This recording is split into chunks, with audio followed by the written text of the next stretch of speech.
stand. First, I just want to say thank you to everyone in the amphitheater for your understanding and cooperation regarding the storm on Friday. I'm happy everyone stayed safe and the campus stayed safe as well. And Dean is going to make a special announcement. Because of the storm on Friday, Neon Day is tomorrow. And this Friday is Decades Day. The community guidelines are stay in the zone and leave your phone alone. Put your water bottles away in your bag, and when the lights go off, you can take off so you can leave the amphitheater after the show. Thank you, Ellie and Dean, great job. For our guests who have students performing, if you would like to sign them out after the second performance, you can do so in our administration building, all the way to your left. Also, anyone who is a guest who has their car parked in the parking lot directly to our left, you need to move that car by 1:30. You can move it into another parking lot, but it just has to be out of the big bus lot by 1:30. Okay, as you all know, one of our themes this summer is play, and therefore today's show is very special because I think for the first time ever, we're going to hear from students who are taking a class in writing plays. So today's festival will include the senior playwriting major with works performed by the junior improv and theater game minor. And before all that, we have works by the junior creative writing minors. Please help us welcome them to the stage. Thank you.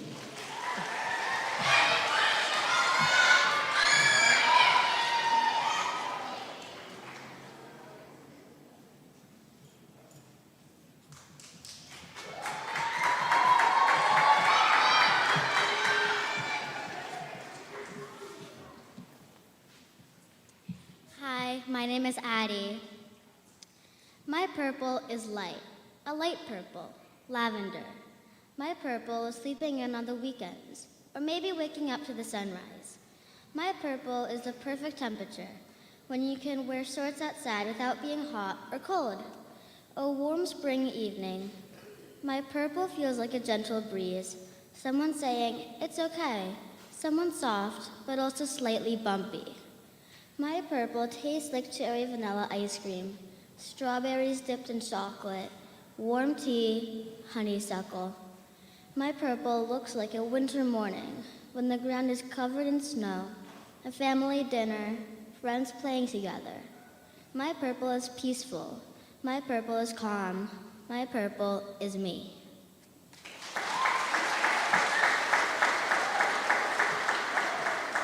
Hi, my name is Sam. I do not care if you don't believe me when I say light blue is everywhere, not just the color, but also the meaning. My light blue is a sunny day. My light blue is for a teddy bear. My light blue is soft music. My light blue is as light as a feather. My light blue is for the clouds. My light blue is independent. My light blue is a pillow. My light blue is tasteless with a hint of sweet. My light blue is for the wind. My light blue is a meadow. My light blue is cotton. My light blue is light rain. My light blue is for baby birds. My light blue is a pile of feathers. That is my light blue.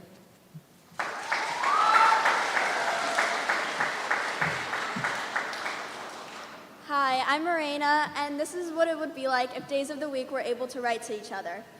Dear Friday, lately I've been feeling like no one likes me. I mean, at least I'm not as down in the dumps as Monday, poor thing, bless their heart. But still, everyone expects me to be quicker than I am. I'm trying my best, okay? And I get it that everyone seems to love you. Favoritism much? From Thursday. Dear Thursday, listen man, I don't know what to tell you. You know, it's not easy being this effortlessly cool. Everybody always wants more of me. These days I get so exhausted, and I can never sleep in. I've always got to be the party mood. The expectations are high. Now, go vent to Tuesday. They don't care who talks to them, so long as they get their tacos. From Friday. And this is why we should always honor every day of the week. You never know what they're going through.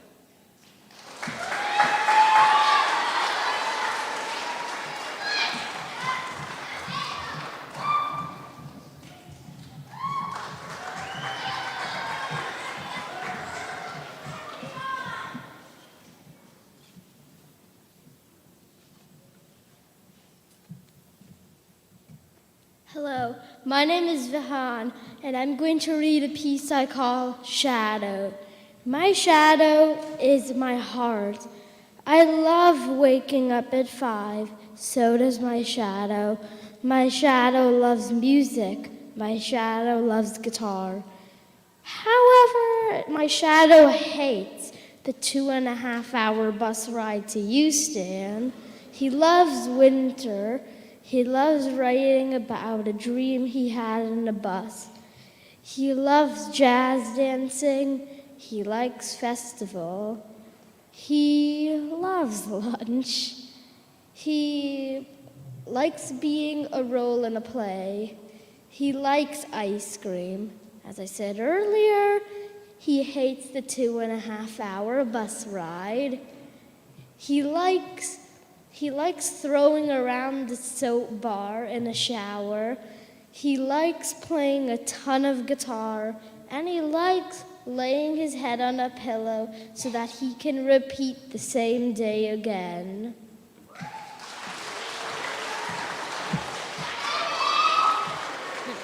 I'm Savannah, in the middle of the desert, yet nothing is orange. If you don't believe me, just lay in the sand. You'll see. Nothing's orange. Absolutely nothing. Just pick up a handful of sand, and you'll see. It's not orange, except the one little grain of sand that lays alone, baking in the sun. The one little grain of sand that cursed me for eternity. For I can never leave this desert as long as I live. There's a magical potion that was poured around the edges of the desert. So now you and I will live out the rest of our days in this desert together.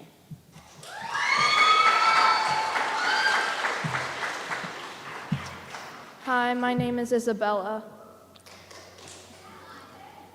The thought of the unknown is so immensely terrifying to humans. Why? A feeling of scared or anxiousness that sometimes lurks in our mind enters pretty subtly, soon sitting down on your sofa, messing up what you thought were perfectly aligned pillows. Please, you think, feeling so out of place, not knowing how to make this thing go.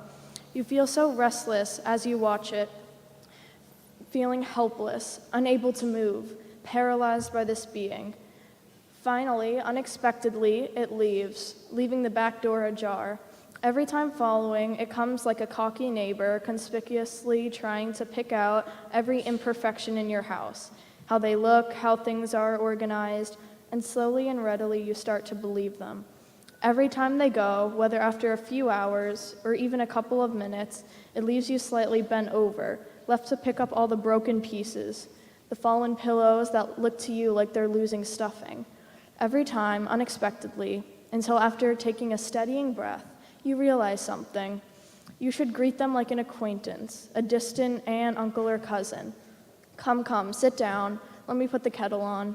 Then, like always, they leave. They always will. And soon after, you start to stand up straighter, but never perfectly, for you realize that you should embrace this being, feeling, neighbor, because it helps you grow as a person, and even though some won't admit it or see it through a negative lens, you need it, so embrace it in a gentle hug.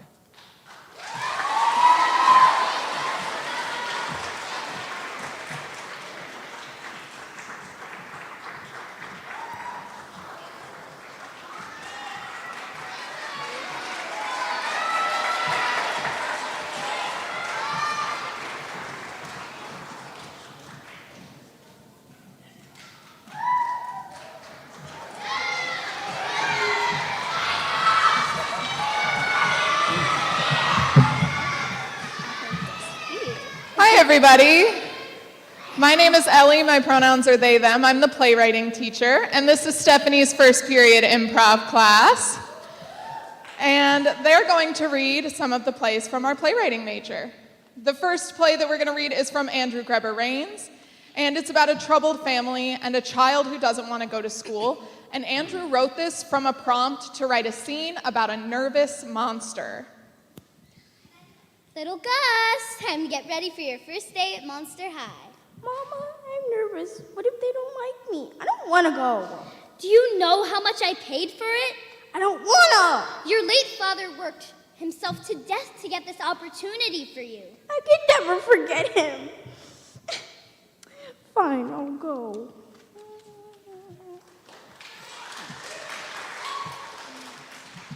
And our next scene is by Charlotte, and it was written from a prompt about a tree outside of an ice cream shop, and this is about a very angry tree. Watching the ants, as you call humans, hold their young makes me remember when I was young. My wooden body is old, yet you can still remember when it was young.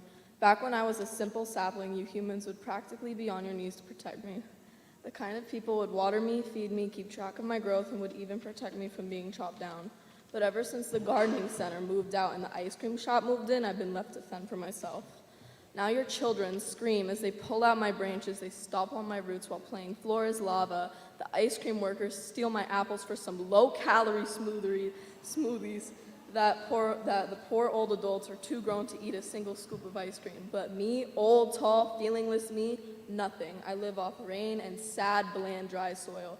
You know us trees are important and necessary, yet you do nothing to help. You don't even try to protect me from your young. What else did I expect, though?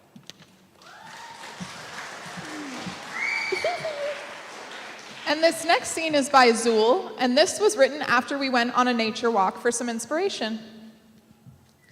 Love and envy are both very complicated feelings. Both can bring life and destruction, as this rose and acorn we're soon to find out. As a rose, I have always been so lonely because of my thorns. But now that I've met you, new hope has flourished in me. You see through them. How I love you so. I am an acorn, and though I may be small and naive, you love me, though you are tall and I am short, but you still adore me. But sadly, a jealous creature stood in the way of their promising love. Thorn and I grew up together. I have loved her the whole time. I gave her as many clues as lilies, but she never understood. I now believe she sees me more as a burden than a friend. Perhaps it's because I'm a squirrel. No, the problem is Nutty. If the acorn dies, she will suffer. I will eat him. That is what she deserves for falling in love with a stupid little acorn. So on the day of Nutty and Thorn's wedding, our Fred planned the death of Nutty. You may now kiss the bride. Not so fast. Ooh. Thorn, how dare you fall in love with such an invaluable creature? Didn't you understand all my clues? I loved you, but you didn't love me back. I never meant for you to suffer. I'm sorry it has to end this way. No! I love Nutty. Spare him. I will die instead.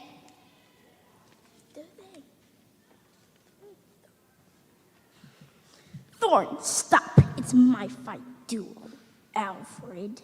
Yes, we will have a duel you can't possibly win. No! There's a reason squirrels love eating acorns, to make roses they once loved suffer.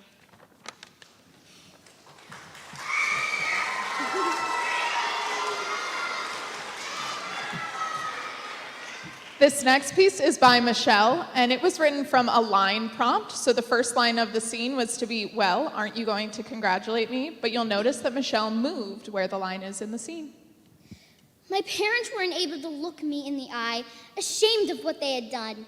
I held my head up high, trying to seem composed, but I didn't know what to feel. Sorrow, grief, pain, sadness. So many words to describe how to feel when I didn't even know how to feel. Continuously getting hurt by the thorns of the ropes of the people who I thought loved me. Was I even feeling anything? What was I feeling? I didn't know anything anymore. Constantly trapped in a world I didn't want to live in. This was supposed to be my day, not his. Mine, not his. Well, aren't you gonna congratulate me?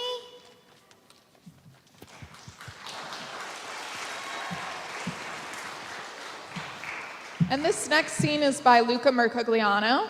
And Luca wrote this scene specifically for festival, and it's about Betty who needs help with her homework, which is multiplication, but Betty wasn't paying attention because she was on her phone. Oh no, I just realized that I had homework. I was looking forward to going to the park. I'll just get help from my friends. Codney, well, Mr. Codney said I could ask for help. Hey, Lucy. What do you want from me? Well, were you upset?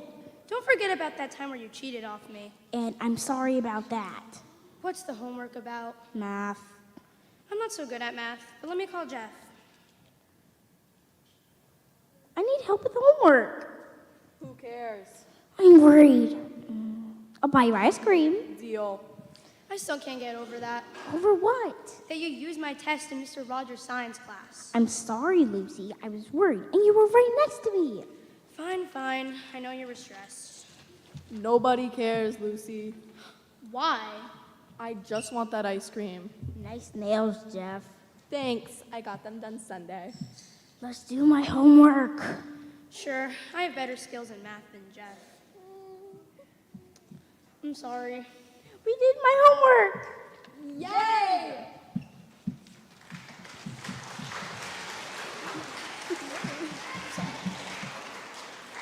And our last piece is by Lila. It's about the Candy Mafia in an 8th grade class. And this was also from the first line prompt. Well, aren't you going to congratulate me? Well, aren't you going to congratulate me? For what? I did the job, just like you asked. I got the Milky Way. Bro, shush. Someone's gonna find us out. You made it too obvious anyway. What did you want me to do? I only had a few minutes, and the teachers were getting their rulers out. You should be glad you're even getting a cut. What? 2 Starbursts and a Twix. You know what I'm getting. Sick of doing your dirty work. You should be glad I'm even here. Ugh, it's not like you can leave me. What do you mean? I'm literally your only friend. If you don't start giving me 30%, Monday I'm leaving. 20. 35. 25. 30%. Fine.